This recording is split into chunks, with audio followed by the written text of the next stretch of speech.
मत्स्य अवतार भगवान विष्णुंकर प्रथम अवतार। माछ रूपे अवतीर्ण होई भगवान विष्णु गोटे ऋषि को समस्त प्रकार जीवजंतु को एकत्र करने को कहिथिले। पृथ्वी जेतेबेले प्रलय रे जल रे बुड़ीबाकू जाउथिला सेतेबेले मत्स्य अवतार रे भगवान सेई ऋषि नौका को सुरक्षा देइथिले। परे सृष्टिकर्ता ब्रह्मा पुनः सृष्टिर निर्माण करथिले। आसंतु जानिबा संपूर्ण मत्स्य अवतार कथा। गोटे थर सृष्टिकर्ता ब्रह्मा असावधानता कारण हयग्रीव नामक एक गोटे भयंकर दैत्य वेदगुड़ी को चोरी कर नहीं। वेद चोरी हेबारु समग्र संसार ज्ञान लुप्त होइगला। चारिपटे अज्ञानर अंधकार व्यापीगला एवं पाप और अधर्मर प्रभाव बढ़ीगला।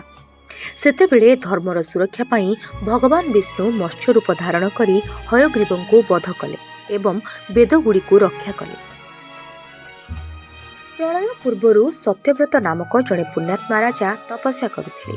से दयालु एवं उदार हृदयर मनीष थिले। गोटे सकाळे सूर्योदय परे से कृतमाला नदी रे स्नान करुथिले।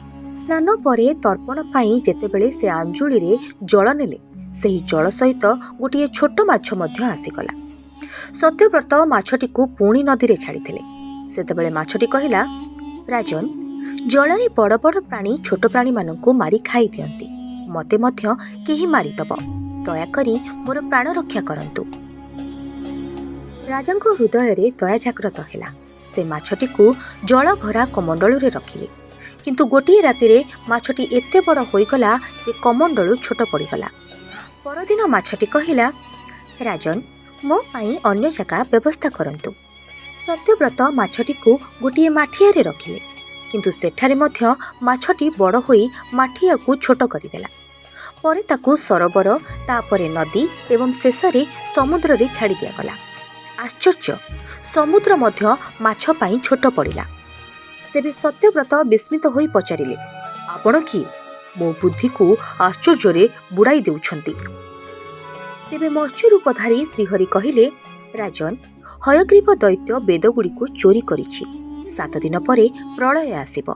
समग्र पृथ्वी जल रे बुड़ीजिब। तुम पाखकू गोटे नौका आसिब। सप्त ऋषिंक सहित तुमे सेई नौकारे बसी समस्त जीव एवं औषधि को नहीं जीव। सेतेबेले मु पुनः तुमको दर्शन देबी और आत्मज्ञान प्रदान करिबी। 7 दिन परे भयंकर प्रलय आसिला। समुद्र लहरी मारिला।